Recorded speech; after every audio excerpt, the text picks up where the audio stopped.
Hello दोस्तों, स्वागत है आपका हमारे चैनल यूपी एग्जाम क्विज़र में।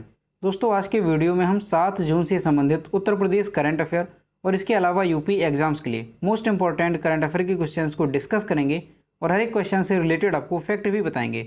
और वीडियो के अंत में हम आपसे एक क्वेश्चन भी पूछेंगे जिसका जवाब आपको कमेंट बॉक्स में देना है। और अगर आपको इसकी PDF डाउनलोड करनी है तो आप हमारे टेलीग्राम ग्रुप से इसकी PDF डाउनलोड कर सकते हैं। टेलीग्राम ग्रुप की लिंक आपको वीडियो के डिस्क्रिप्शन में मिल जाएगी। तो चलिए शुरू करते हैं। आज का सेशन शुरू करने से पहले हम कल के क्वेश्चंस का रिवीजन करेंगे। तो पहला क्वेश्चन है, हाल ही में किस राज्य सरकार ने बाल सेवा योजना शुरू की गई? तो इसका जो करेक्ट आंसर था वो ऑप्शन नंबर बी है, उत्तर प्रदेश। अगला क्वेश्चन है, हाल ही में हिंदी साहित्य अकादमी के राष्ट्रीय मंत्री के पद पर किसे नियुक्त किया गया है? इसका जो करेक्ट आंसर है वो है option number C, Saumya Srivastava. अगला क्वेश्चन है, FIH विश्व रैंकिंग में भारतीय पुरुष टीम किस स्थान पर रही? इसका जो करेक्ट आंसर है वो है ऑप्शन नंबर डी, चौथे स्थान पर। अगला क्वेश्चन है, हाल ही में किस राज्य में विद्यार्थियों के लिए यून टैब स्कीम लॉन्च की गई? इसका जो करेक्ट आंसर है वो है ऑप्शन नंबर सी, लद्दाख। अगला क्वेश्चन है, खबरों में रही त्रिरत्न बौद्ध गुफाएं कहाँ स्थित हैं?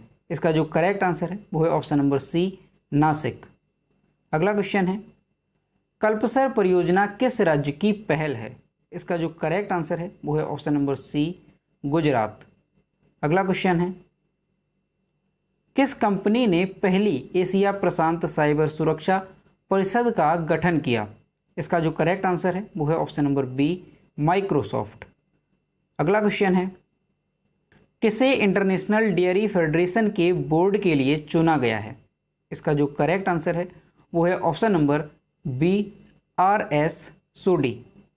अगला क्वेश्चन है, निम्नलिखित में से किस देश ने संयुक्त राष्ट्र पर्यावरण कार्यक्रम की साझेदारी के साथ विश्व पर्यावरण दिवस 2021 की मेजबानी की है? इसका जो करेक्ट आंसर है वो है ऑप्शन नंबर सी, पाकिस्तान। और दोस्तों, ये क्वेश्चन हमने आपसे कल पूछा था। फोर्ब्स की तरफ से जारी ताज़ा रैंकिंग में सर्वाधिक कमाई करने वाले 100 खिलाड़ियों की सूची में किस एकमात्र भारतीय खिलाड़ी को 59वां नंबर प्राप्त हुआ है?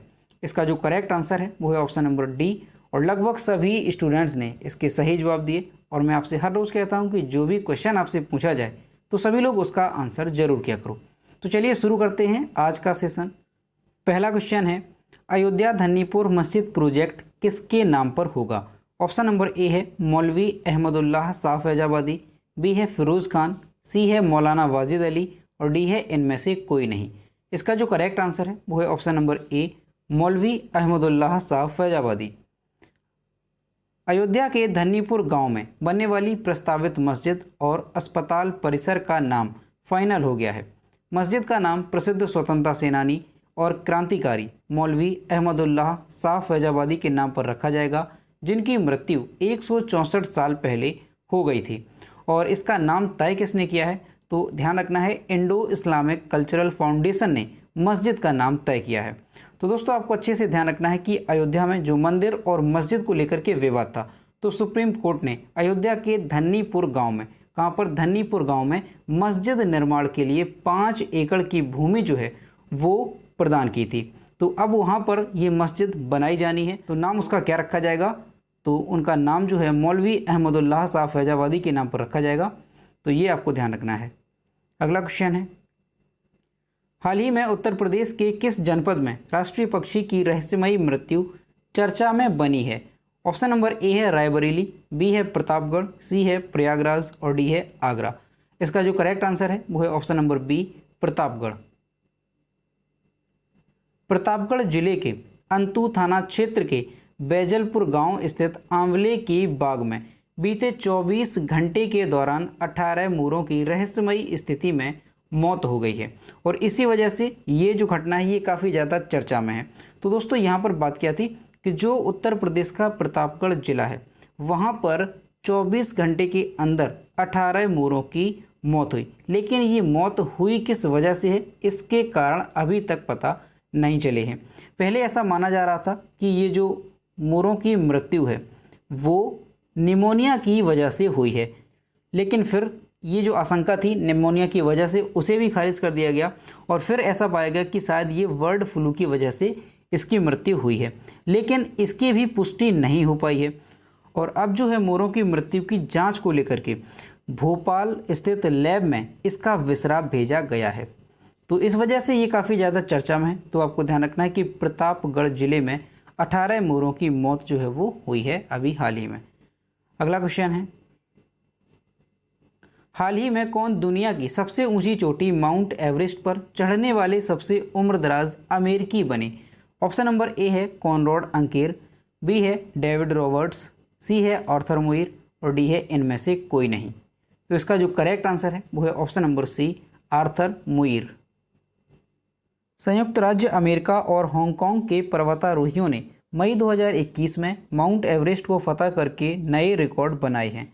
75 वर्षीय आर्थर मुइर दुनिया की सबसे ऊंची चोटी 8,848.86 मीटर पर चढ़ने वाले सबसे उम्रदराज अमेरिकी बने।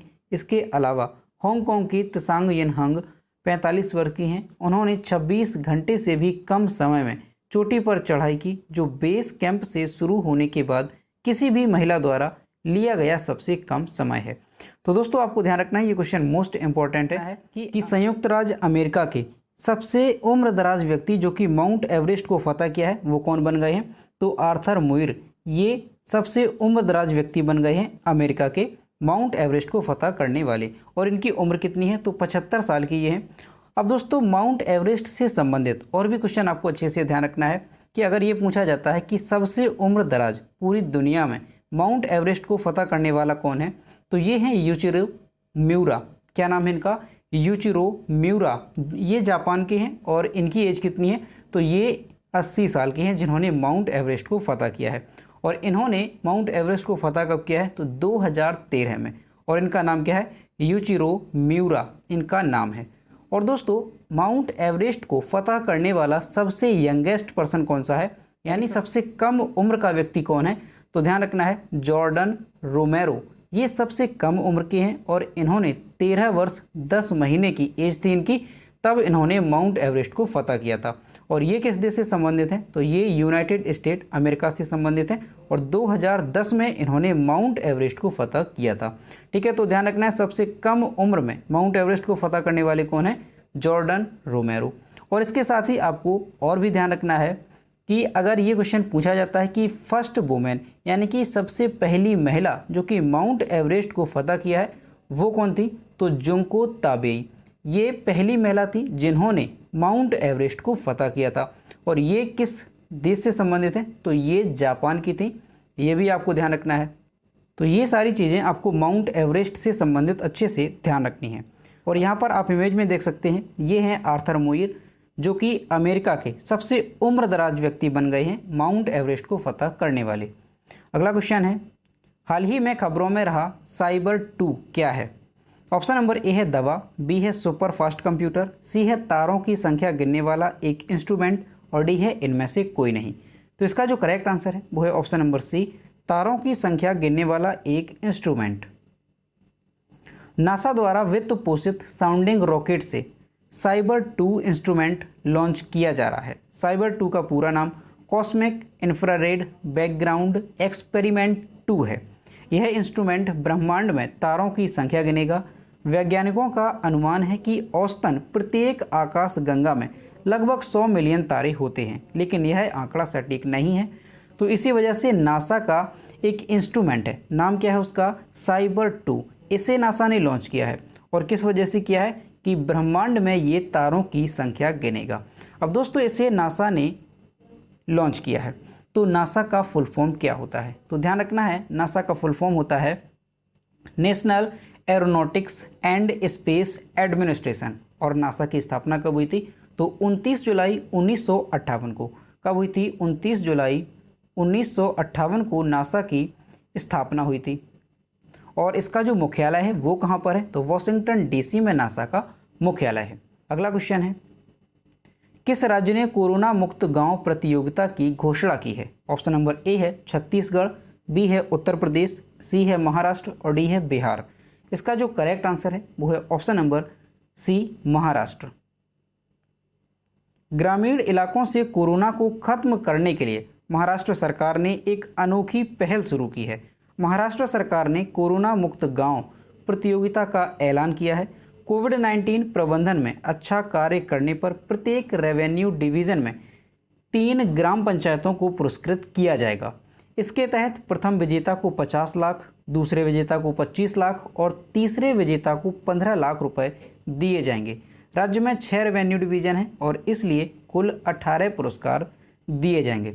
तो दोस्तों आपको ध्यान रखना है कि महाराष्ट्र सरकार ने एक अनोखी पहल शुरू की है और इसका उद्देश्य क्या है, तो कोरोना को खत्म करने के लिए इस पहल को शुरू किया गया है।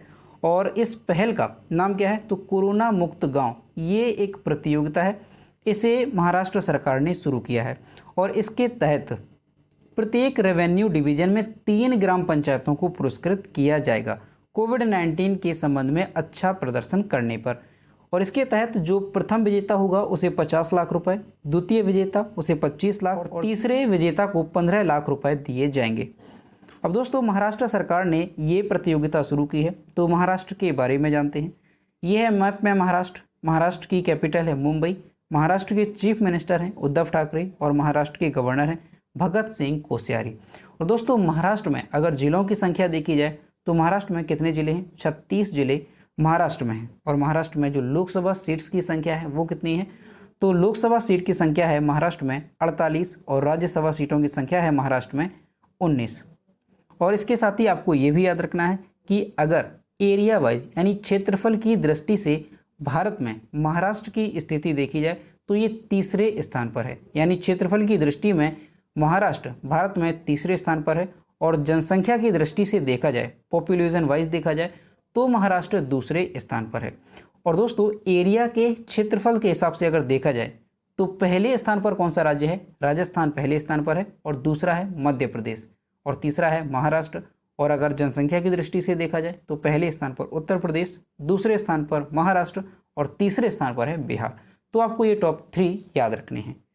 अगला क्वेश्चन है, हाल ही में किस देश ने कृत्रिम सूर्य बनाया है? ऑप्शन नंबर ए है इजराइल, बी है जापान, सी है अमेरिका और डी है चीन। इसका जो करेक्ट आंसर है वो है ऑप्शन नंबर डी, चीन।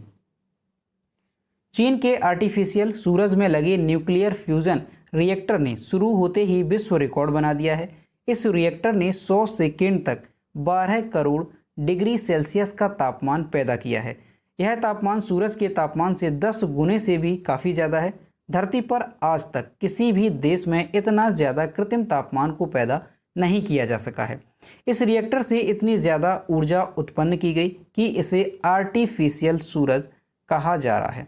तो दोस्तों आपको ध्यान रखना है कि आर्टिफिशियल जो सूरज है उसका जो निर्माण है वो किसने किया है, तो चीन में इसे बनाया गया है और इसने 100 सेकेंड में 12 करोड़ डिग्री सेल्सियस का तापमान जो है वो पैदा किया है। तो आपको ध्यान रखना है कि किस देश ने, तो चीन ने। और यहाँ पर आप इमेज में देख सकते हैं कि इस तरह का जो आर्टिफिशियल सूर्य है, कृत्रिम सूर्य है, वो चीन में बनाया गया है। और दोस्तों चीन की राजधानी क्या है, बीजिंग चीन की राजधानी है और चीन की मुद्रा है युआन। और चीन के राष्ट्रपति कौन है, तो शी जिनपिंग वर्तमान में चीन के राष्ट्रपति हैं। अगला क्वेश्चन है, मई 2021 में लेखक और फिल्म निर्माता विनोद कापड़ी ने निम्नलिखित में से कौन सी पुस्तक लिखी है? ऑप्शन नंबर ए है the palace of illusions, B है 1232 kilometre the long journey home, C है हिंदू व्यू ऑफ लाइफ और डी है इनमें से कोई नहीं।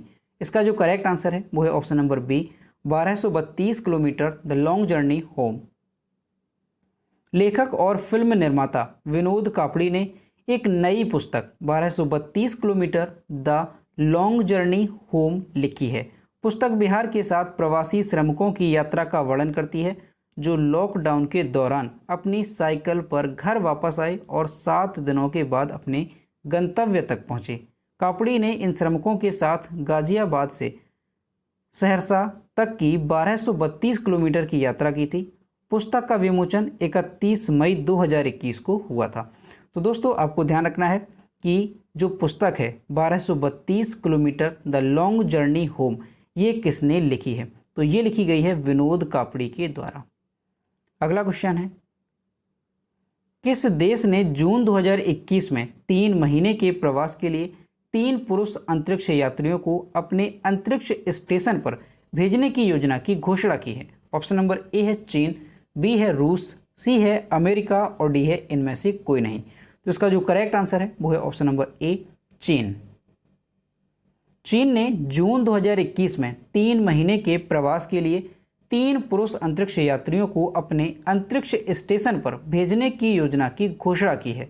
देश ने 29 मई 2021 को मालवाहक अंतरिक्ष यान तियानझोउ 2 को आपूर्ति, उपकरण और प्रणोदक ले जाने के लिए लॉन्च किया गया था, जो अंतरिक्ष स्टेशन कोर मॉड्यूल तियानहे के साथ सफलतापूर्वक पहुंचा था। 3 अंतरिक्ष यात्री अब लेवल 2 क्वारंटाइन में हैं। तो दोस्तों आपको ध्यान रखना है कि चीन ने जून 2021 में 3 महीने के प्रवास के लिए 3 पुरुष अंतरिक्ष यात्रियों को अपने अंतरिक्ष स्टेशन पर भेजने की घोषणा की है। अगला क्वेश्चन है, दुबई में एशियाई मुक्केबाजी चैंपियनशिप में 75 किलोग्राम महिला भार वर्ग में स्वर्ण पदक किसने जीता? ऑप्शन नंबर ए है मंजू रानी, बी है सिमरनजीत कौर, सी है जमुना बोरो और डी है पूजा रानी। इसका जो करेक्ट आंसर है वो है ऑप्शन नंबर डी पूजा रानी। दुबई में एशियाई मुक्केबाजी चैंपियनशिप में गत चैंपियन पूजा रानी ने 75 किलोग्राम महिला वर्ग में स्वर्ण पदक जीता। एमसी मैरी कॉम, लालबुतशाही और अनुपमा ने रजत पदक जीता। पूजा ने उज्बेकिस्तान की मावलुदा मोवलोनोवा को 5-0 से हराया और मौजूदा स्पर्धा में भारत का पहला स्वर्ण पदक हासिल किया। उसने 2019 में पिछले संस्करण में भी स्वर्ण पदक जीता था। तो दोस्तों ये क्वेश्चन भी इंपॉर्टेंट है, आपको अच्छे से ध्यान रखना है कि दुबई में जो एशियाई मुक्केबाजी चैंपियनशिप है उसमें जो पूजा रानी है इन्होंने 75 किलोग्राम भार वर्ग में स्वर्ण पदक जीता है। ये पहला स्वर्ण पदक होगा, तो ये भी आपको ध्यान रखना है। और जो एमसी मैरी कॉम है उन्होंने और लालबुतशाही और अनुपमा ने रजत पदक जीता है। और यहाँ पर आप इमेज में देख सकते हैं, ये हैं पूजा रानी जिन्होंने स्वर्ण पदक जीता है। अगला क्वेश्चन है, मई 2021 में कुलदीप सिंह को निम्नलिखित में से किसके महानिदेशक का अतिरिक्त प्रभार दिया गया है? ऑप्शन नंबर ए है इंटेलिजेंस ब्यूरो, बी है राष्ट्रीय जांच एजेंसी, सी है केंद्रीय जांच ब्यूरो और डी है प्रवर्तन निदेशालय। तो इसका जो करेक्ट आंसर है वो है ऑप्शन नंबर बी राष्ट्रीय जांच एजेंसी। केंद्रीय रिजर्व पुलिस बल सीआरपीएफ के डीजी कुलदीप सिंह को राष्ट्रीय जांच एजेंसी यानी एनआईए के महानिदेशक का अतिरिक्त प्रभार दिया गया है। सिंह एनआईए के पूर्व महानिदेशक वाईसी मोदी की जगह लेंगे, जो 31 मई 2021 को सेवानिवृत्त हुए हैं। वह उत्तराधिकारी की नियुक्ति और कार्यभार ग्रहण करने तक या अगले आदेश तक जो भी पहले हो पद का अतिरिक्त प्रभार संभालेंगे। तो दोस्तों आपको ध्यान रखना है कि केंद्रीय रिजर्व पुलिस बल यानी सीआरपीएफ के जो डीजी हैं कुलदीप सिंह, इन्हें राष्ट्रीय जांच एजेंसी यानी एनआईए के महानिदेशक का अतिरिक्त प्रभार दिया गया है, क्योंकि जो वर्तमान में एनआईए के महानिदेशक थे वाईसी मोदी, उनका रिटायरमेंट हुआ है 31 मई 2021 को। तो तब से लेकर के जो कुलदीप सिंह है वो इसका अतिरिक्त प्रभार संभाल रहे हैं। और दोस्तों अगर सीआरपीएफ के बारे में देखें तो केंद्रीय रिजर्व पुलिस बल यानी सीआरपीएफ की स्थापना कब हुई थी? तो ध्यान रखना है 27 जुलाई 1939 को सीआरपीएफ का गठन हुआ था। कब हुआ था? 27 जुलाई 1939 को सीआरपीएफ का गठन हुआ था। और सीआरपीएफ का मुख्यालय कहाँ पर है? नई दिल्ली में इसका मुख्यालय है। और दोस्तों सीआरपीएफ का आदर्श वाक्य क्या है? सेवा और ईमानदारी, ये इसका आदर्श वाक्य है। तो दोस्तों ये थे 7 जून से संबंधित उत्तर प्रदेश करंट अफेयर और इसके अलावा यूपी एग्जाम्स के लिए मोस्ट इंपॉर्टेंट करंट अफेयर के क्वेश्चन जो कि हमने डिस्कस किए। अब हम देखते हैं आज का क्वेश्चन। तो ये है आज का क्वेश्चन, अंतर्राष्ट्रीय बुकर पुरस्कार 2021 निम्नलिखित में से किसने जीता है? ऑप्शन नंबर ए है डेविड डियोप, बी है एरिक विलार्ड, सी है ओल्गा रोबिन और डी है इनमें से कोई नहीं। तो इसका जो भी करेक्ट आंसर है वो आपको कमेंट बॉक्स में बताना है। तो दोस्तों अगर आपको आज का वीडियो पसंद आया हो तो चैनल को सब्सक्राइब करें और अपने दोस्तों के साथ शेयर जरूर करें।